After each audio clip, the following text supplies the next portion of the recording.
Okay, so after an absolutely powerful run-up, it feels like the entire crypto world is just holding its breath. Bitcoin, Ethereum, they've taken a sudden, pretty sharp nosedive. And that drop has everyone asking one really important question. So what are we looking at here? Is this the start of a deep, painful crash, or is it maybe a golden opportunity? You know, just a healthy pullback before the next big move up? This is the question right now, and believe me, it is splitting the market right down the middle and causing just a ton of confusion. And you know what's wild? The confusion, it starts right at the very top. We've got top analysts, the experts, all looking at the exact same market, the same charts, the same data, and they're seeing two completely different stories. It's kind of crazy. So you've got this great crypto debate happening. In one corner, you have the bears. They're looking at the charts and seeing red flags, big warning signs pointing to a deeper crash. And in the other corner, you have the bulls. They're saying, hey, look at the underlying data. They believe it shows a healthy market that's ready to bounce back. Let's dig into the bear case first. All right, so for the bears, their whole case is built on something called technical analysis. It's all about studying price patterns and charts. The idea is that history tends to repeat itself. And right now, well, they believe those charts are telling a very cautionary tale. Okay, so the biggest red flag they're pointing to, it's this thing called an M-top, or a double top, that looks like it's forming on Bitcoin's chart. It literally looks like the letter M. This is a classic bearish pattern. Basically, it means the price tried to hit a new high, failed, dipped, tried again, and failed again. It's like the market is running out of steam, and that's a huge warning sign. And listen, it's not just that one M-top pattern. The technical analysts are seeing a whole cluster of red flags. You've got broken ascending trend lines that were holding strong for months. You have momentum indicators like the MACD and RSI turning bearish.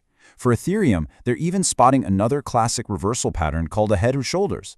It's like all the warning lights are flashing at once. This quote from analyst Bitcoin teacher Mia really sums it up. The trend line is the lifeline. Once it's broken, the original upward structure no longer exists. So for the bears, it's pretty simple. A critical support level has been broken. The lifeline is cut. And historically, when that happens, more pain is usually on the way. Okay, but that's just one side of the story, right? That's the bear case. Now let's flip the coin and look at the bull case. The bulls are saying, hold on, stop just looking at the price charts. They argue that if you look under the hood at the on-chain data, the real activity happening on the blockchain, the market is actually way healthier than it looks. So the big question from the bulls is this. While the charts might look scary, how much real froth and speculation is actually in the market? Was it ever really that overheated?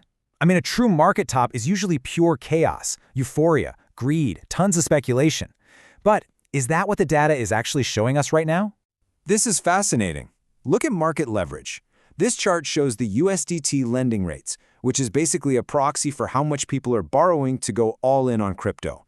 And what's wild is that the demand for leverage is, well, it's cool. The rates are just as low today as they were when prices were 50% lower.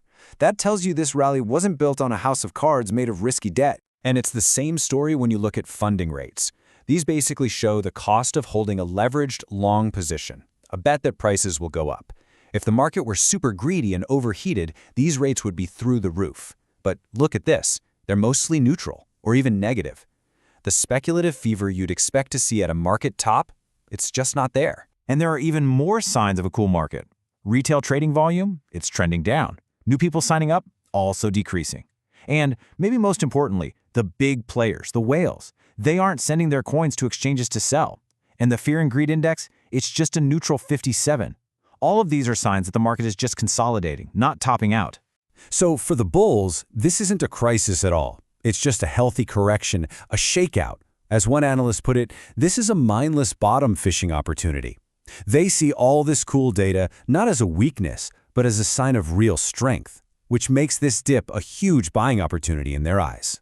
All right, so we've got these two completely opposite stories. The bears see technical weakness, the bulls see on-chain strength. So what gives? What's going to decide who's right? Well, it turns out there are some key battleground levels on the charts that both sides are watching very closely. Okay, these are the lines in the sand. For Bitcoin, everyone is watching that $111,800 to $112,000 zone. That's the immediate test. A break below that, and the bears start to look pretty smart. A little lower, around $108,000, is another huge historical support level. For Ethereum, that big psychological number is $4,000. And if the bear's head and shoulders pattern plays out, their target is around $3,950. Holding these levels strengthen the bull case, a decisive break below, and the bear's warnings get a lot louder. And it's not just about the charts. There is one massive event on everyone's calendar that could blow all this analysis out of the water. On August 22nd, Federal Reserve Chair Jerome Powell is set to give a key speech. In a market that's just frozen with uncertainty, whatever he says could be the thing that finally sets the direction, one way or another. So how do we navigate all this uncertainty? What's the real takeaway here? I think it's less about trying to predict the future and more about understanding that there are two very different lenses you can use to look at this one market. It really comes down to these two ways of analyzing the market. You've got the technical lens, which the bears are using. It focuses purely on price patterns and momentum, and it believes that price action is the ultimate truth. And right now, it's flashing warning signs.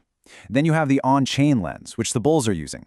It focuses on underlying data, user activity, leverage, and it believes market health is the real signal, and it's suggesting underlying strength. Look, the goal here isn't to perfectly predict the future. It's to understand the different frameworks these analysts are using to build their case. Once you get that, you can start to see why people are saying what they're saying. It helps you cut through the noise and make sense of it all, no matter which way the market decides to go. In the end, it really comes down to this. In a market driven by both cold, hard on-chain data and the very emotional story told on the price charts, which story is the price ultimately going to tell? The answer will decide if this is a crash or the buying opportunity of a lifetime.